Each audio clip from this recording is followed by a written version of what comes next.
নমস্কাৰেৰ মধ্যে দিব বিচাৰিছো ৰাজ্যৰ কেইবাটাও গুৰুত্বপূৰ্ণ খবৰ। লগতে যিসকল কৃষকে পিএম কিষাণৰ জৰিয়তে ১৮তম কিস্তিৰ টকা লাভ কৰিছে তেওঁলোকৰ কাৰণে আহি পৰিছে এটা ভাল খবৰ। পিএম কিষাণৰ টকা আপোনালোকৰ বেংক একাউণ্টত কিমান তাৰিখে সোমাব, লগতে 10ৰ পৰা 12,000কৈ টকা কোনসকল কৃষকৰ বেংক একাউণ্টত সোমাব।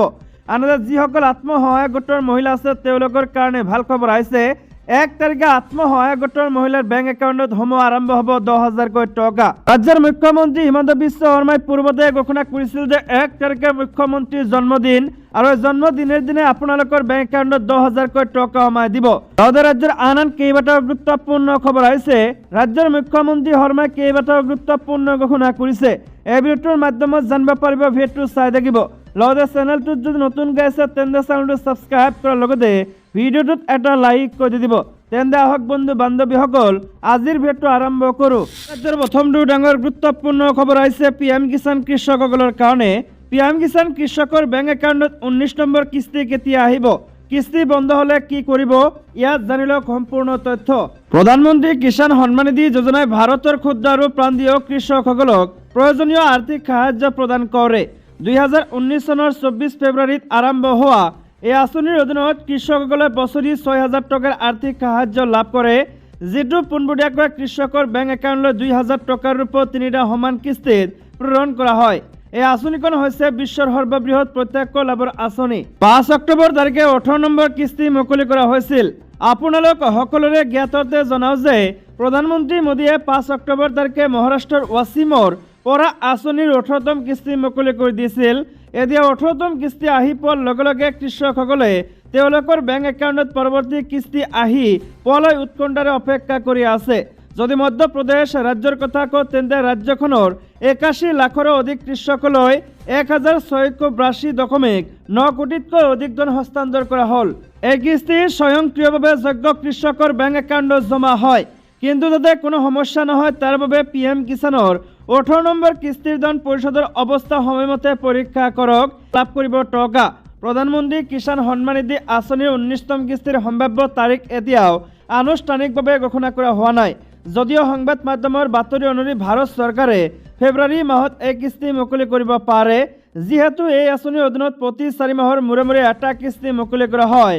গতিকে 2025 চনৰ ফেব্ৰুৱাৰী মাহত 19 সংখ্যক কিস্তি মুকলি হ'ব পাৰে। ৰাজ্যৰ আন এটা ডাঙৰ গুৰুত্বপূৰ্ণ খবৰ হৈছে ৰাজ্যৰ আদালতত ন্যায়ৰ অপেক্ষাত আছে প্ৰায় 5 লাখ গোচৰ।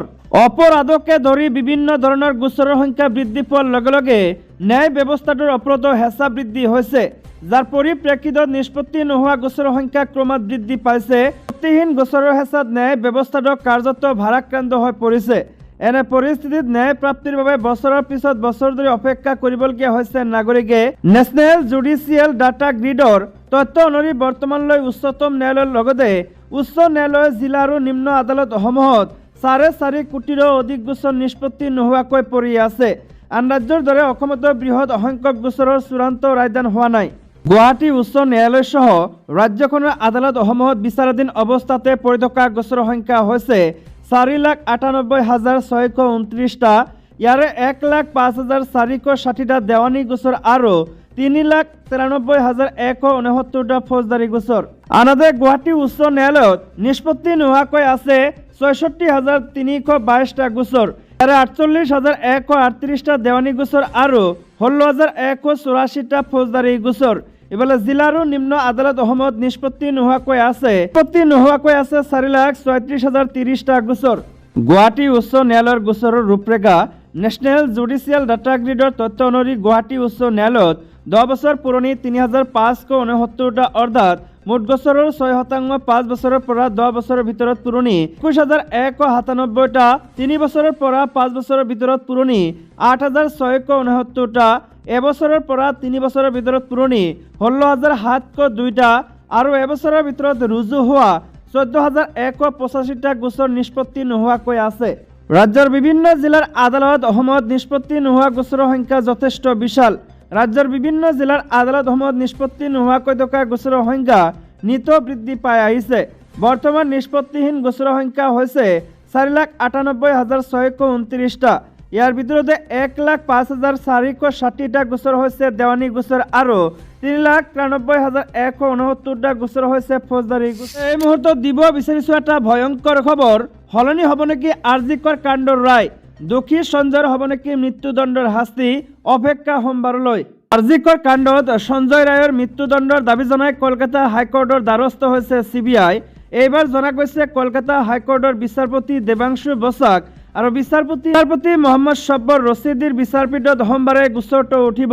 সঞ্জয় ৰায়ৰ আজীৱন কাৰাবাসৰ ৰায় প্ৰত্যাহ্বান জনাই হাইকোৰ্টত প্ৰথম গোচৰ ৰুজু কৰে ৰাজ্য চৰকাৰে। সেই গোচৰৰ এখতিয়াৰক লৈ প্ৰশ্ন তুলিছে CBI। বুধবাৰে কলকাতা হাইকোৰ্টত গোচৰৰ শুনানি চলাৰ সময়ত এই প্ৰশ্ন তোলে CBIৰ অধিবক্তাই। বিচাৰপতি দেৱাংশু বসাক আৰু বিচাৰপতি সব্বৰ ৰচিদিৰ বিচাৰপীঠে জানিব বিচাৰে নিৰ্যাতিতাৰ পৰিয়ালে ৰাজ্য চৰকাৰে ৰুজু কৰা গোচৰৰ কথা জানে নে নাই। এই অধিবক্তাই এই গোচৰত সঞ্জয় ৰায়ৰ হৈ প্ৰশ্ন কৰাৰ আৰ্জিও জনাইছে। সকলো পক্ষৰ বক্তব্য শুনি বিচাৰপীঠে জনায় যে ৰাজ্য চৰকাৰৰ এই গোচৰ ৰুজু এখতিয়াৰ আছে নে নাই তাক লৈ পুনৰ শুনানিৰ প্ৰয়োজন আছে। আগন্তুক সোমবাৰে গোচৰৰ পৰৱৰ্তী শুনানি হ'ব বুলি জানি বক্তব্য শুনি বিচাৰপীঠে জনায় যে ৰাজ্য চৰকাৰৰ এই গোচৰ ৰুজু এখতিয়াৰ আছে নে নাই তাক লৈ পুনৰ শুনানিৰ প্ৰয়োজন আছে।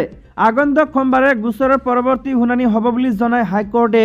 ইয়াৰ মাজতে পৃথককৈ CBI মৃত্যুদণ্ডৰ দাবীত কলকাতা হাইকোৰ্টৰ দ্বাৰস্থ হয়।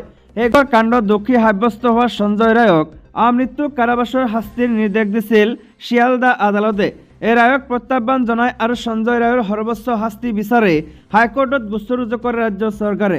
বুধবাৰে গোচৰৰ শুনানি আৰম্ভ হোৱাৰ পিছতে ৰাজ্যৰ এই আবেদনৰ গ্ৰহণযোগ্যতাক লৈ প্ৰশ্ন তোলে CBI অধিবক্তা ডেপুটি চলিচিটৰ জেনেৰেল ৰাজদীপ মজুমদাৰে। ইয়াৰ উত্তৰত ৰাজ্যৰ এডভোকেট জেনেৰেল কিশোৰ দত্তই কয় যে আৰজিকৰ হস্পিটেলত চিকিৎসকক অপকৰ্ম আৰু হত্যাৰ ঘটনাত ৰাজ্য চৰকাৰে প্ৰথম FIR দাখিল কৰিছিল। পিছত আদালতৰ নিৰ্দেশত তদন্তৰ ভাৰ লয় CBI। বিচাৰপতি বসাকে ইয়াৰ পিছত জানিব বিচাৰে CBIয়ে তদন্ত কৰি থকাৰ পিছত ৰাজ্যৰ আবেদনৰ কাৰণ কি, নিৰ্যাতিতাৰ পৰিয়ালক এই গোচৰত জড়িত কৰা হৈছে নে নাই সেয়াও জানিব বিচাৰে বিচাৰপতিয়ে। অভিযুক্ত সঞ্জয় ৰায়ৰ অধিবক্তা কোন আছিল আৰু তেওঁক আজি এই গোচৰৰ বিষয়ে জনোৱা সম্ভৱ হয় নে নহয় সেয়াও জানিব বিচাৰে বিচাৰপতি বসাকে। বিচাৰপতিক জনোৱা হয় যে সঞ্জয় ৰায়ৰ হৈ যিয়ে নিম্ন আদালতত অধিবক্তা হিচাপে প্ৰশ্ন কৰিছে তেওঁলোকে হাইকোৰ্টত পঞ্জীয়নভুক্ত অধিবক্তা নহয়। লিগেল এইড ছাৰ্ভিচৰ ফালৰ পৰা তেওঁলোকে অভিযুক্তৰ হৈ প্ৰশ্ন কৰে। অধিবক্তাৰ বক্তব্য শুনি বিচাৰপীঠে জনায় যে ৰাজ্যৰ আবেদন গ্ৰহণযোগ্য হ'বনে নহয় সেয়া পৰৱৰ্তী দিনা পুনৰ শুনানি হ'ব।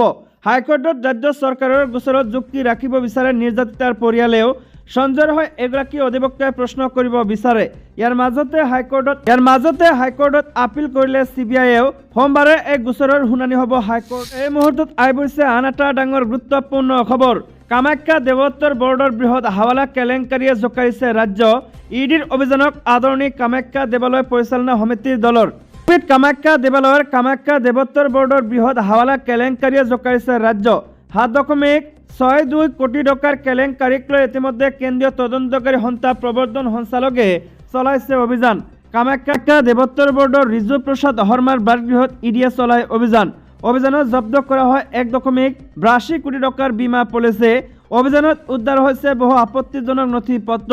লগতে EDয়ে অভিযান চলায় প্ৰয়াত ধীৰাজ শৰ্মা আৰু নৱকান্ত শৰ্মাৰ বাসগৃহতো। এই দুয়োগৰাকী কামাখ্যা দেৱোত্তৰ বোৰ্ডৰ প্ৰাক্তন বিষয়ববীয়া। 2003 চনৰ পৰা 2019 চনৰ ভিতৰত সংঘটিত হৈছিল এই কেলেংকাৰী। এই সন্দৰ্ভত CIDত ৰুজু হৈছিল গোচৰ। হাৱালা কেলেংকাৰীক লৈ EDয়ে চলোৱা অভিযানৰ পাছত প্ৰতিক্ৰিয়া প্ৰকাশ কৰিছে কামাখ্যা দেৱালয় পৰিচালনা সমিতিৰ দলয় গোবিন্দ প্ৰসাদ শৰ্মাই কয় যে শক্তিপীঠৰ মাৰ নামত অহা প্ৰতিটো ধন ঘূৰাই পাব লাগিব। মাৰ ধন আত্মসাৎ কৰি কোনেও ৰেহাই নাপাব। প্ৰতিটো টকা উভতাই দিব লাগিব। EDৰ অভিযানক লৈ আমি সুখী। বলপূৰ্বকভাৱে 2003 চনত দেৱোত্তৰ বোৰ্ডে লৈছিল পৰিচালনাৰ ভাৰ। ৰজা দিনৰ পৰা চলি অহা বৰদেউৰী সমাজক উৎখাত কৰিছিল দেৱোত্তৰ বোৰ্ডে। এই কাৰ্যৰ নেতৃত্বত আছিল ৰিজু প্ৰসাদ শৰ্মা সহ 6জনীয়া দল। এই দলটোৱে যধমধে ধন আত্মসাৎ কৰিছিল শক্তিপীঠৰ। নিজৰ লাভালাভৰ স্বাৰ্থত গঠন হৈছিল দেৱোত্তৰ বোৰ্ড।